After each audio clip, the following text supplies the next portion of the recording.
Olá pessoal, tudo bem? Como vocês já devem estar acostumados, eu sou o professor Butti, um dos autores do programa Semente.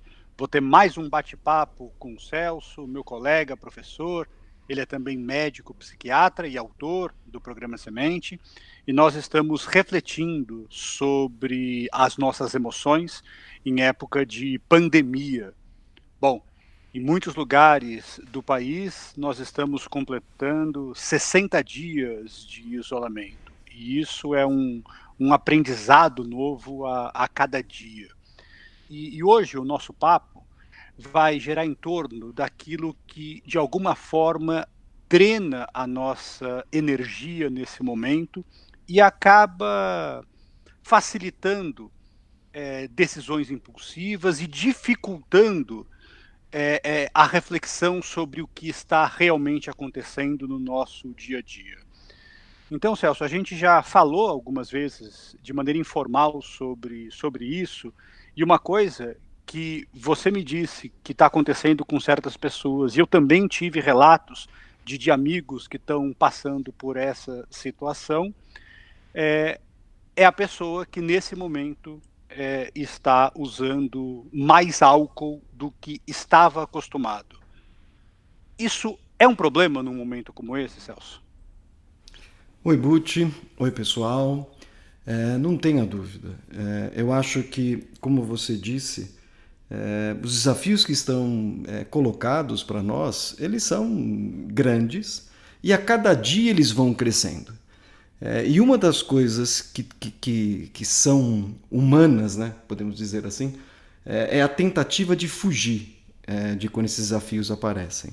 E o uso do álcool, o abuso do álcool, na verdade, ele pode ser um grande problema porque o etanol no sistema nervoso central ele é um inibidor. Então ele provoca uma primeira sensação de relaxamento. Então aquela pessoa que tomava uma tacinha de vinho por dia, agora sem perceber está tomando duas. E por quê? Porque precisa dar uma relaxada. Aí essa inibição deixa a pessoa naquele momento um pouquinho mais relaxada, mas isso tem um custo. Quando você começa a fazer isso, primeiro que o álcool ele inibe um hormônio chamado ADH, que é o hormônio antidiurético, que impede, que é o hormônio que impede que a gente perca água, que é uma coisa super importante para o nosso organismo. Como ele inibe esse hormônio, o álcool, a gente faz um pouco mais de xixi. E por que o organismo faz isso? Porque junto com a água que está na urina, tem o álcool que ingerimos dissolvido. É uma forma do organismo jogar para fora o etanol. Ou seja, ele provoca um pouco de desidratação. Quando a pessoa toma demais, é um dos sintomas da ressaca. Mas às vezes nem precisa tomar muito. Vai tomando um pouquinho mais de álcool todo dia, a pessoa vai tendo pequenas desidratações, dentre várias outras coisas.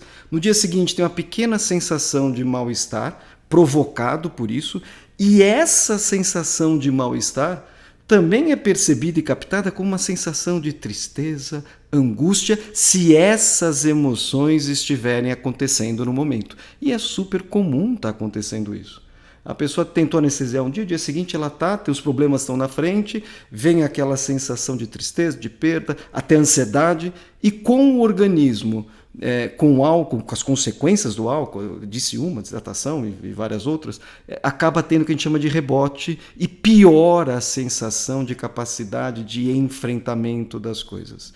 E o segundo problema é que às vezes o álcool, para algumas pessoas, também aumenta a impulsividade, a agressividade, aí você começa a perceber nítidos comportamentos disruptivos em casa.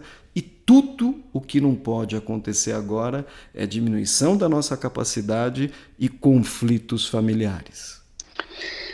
Celso, logo no começo da sua fala, minha cabeça de linguista falando, né?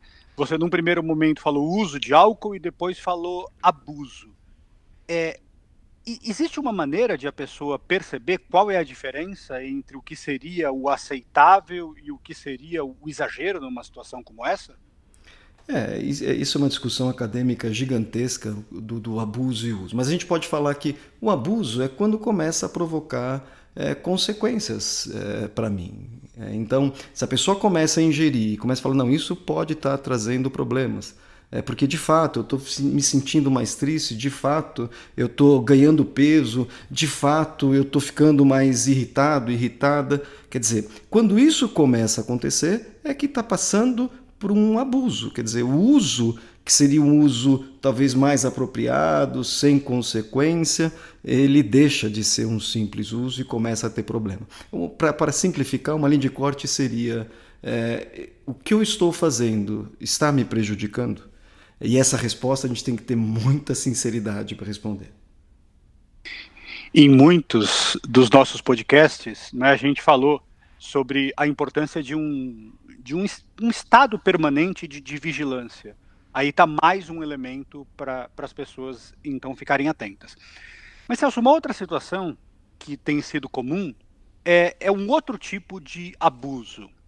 Então, imagine alguém que nessa situação está ficando mais tempo em redes sociais, está se envolvendo mais em polêmicas nos grupos de WhatsApp, tem assistido, enfim, séries inteiras em apenas um dia, quer dizer, está mergulhando nesse mundo digital.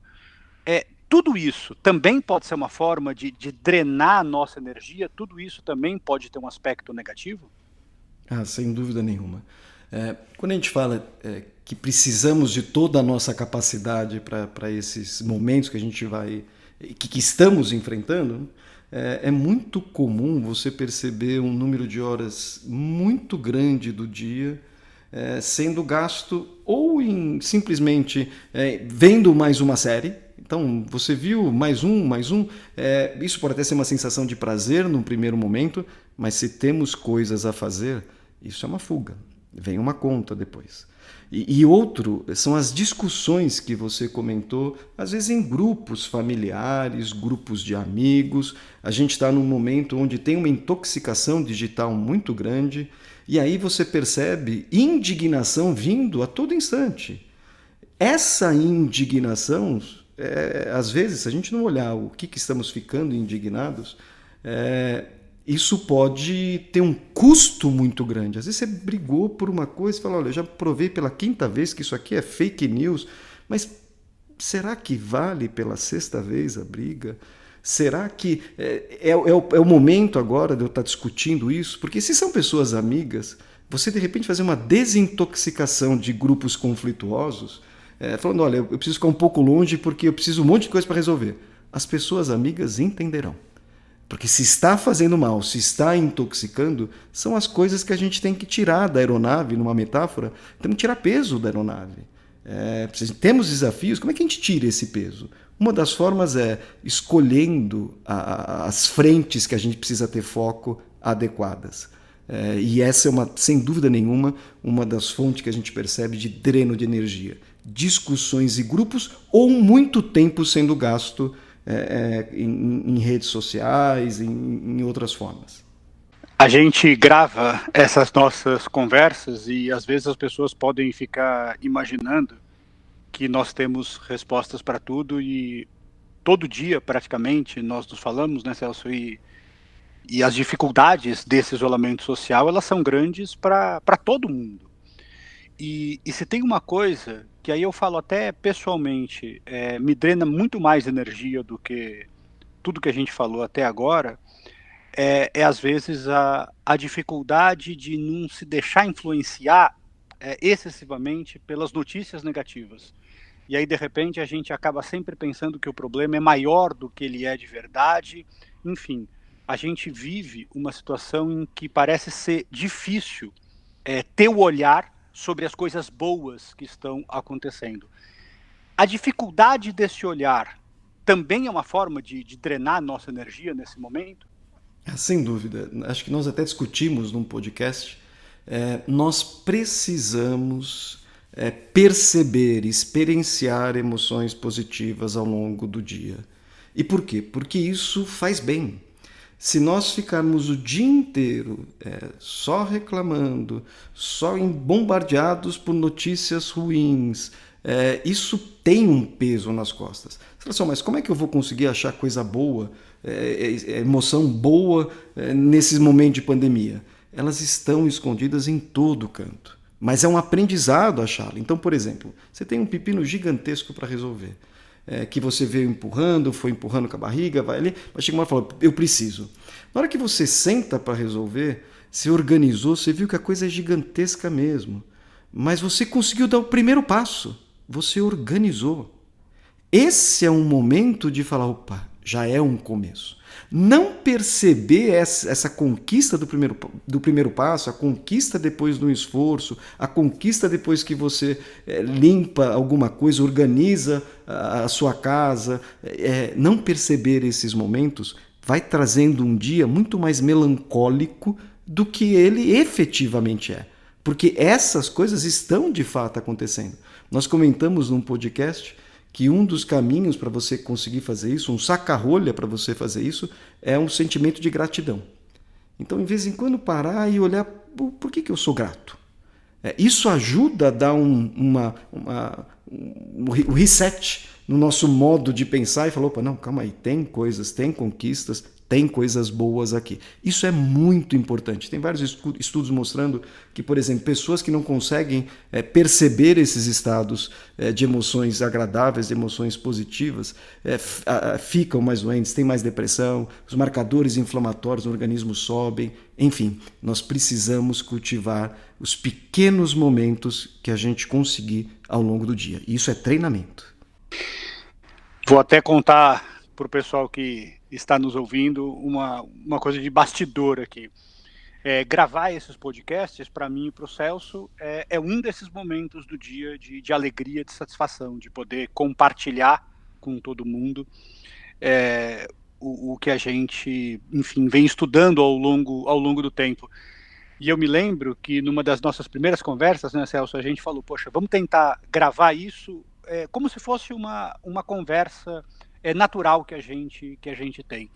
Então, o meu desejo é que esses podcasts funcionem para você da mesma forma que tem funcionado para a gente. Então, acompanhem-nos pelas redes sociais, sigam a gente no YouTube, vocês podem ouvir tudo isso pelo Spotify. Nós temos as nossas pílulas socioemocionais. A nossa intenção num momento como esse é compartilhar conhecimentos para que todo mundo possa passar por esse momento de pandemia, porque uma coisa que a gente sabe é que tudo isso vai passar. É isso, gente. Valeu pela atenção. Até mais.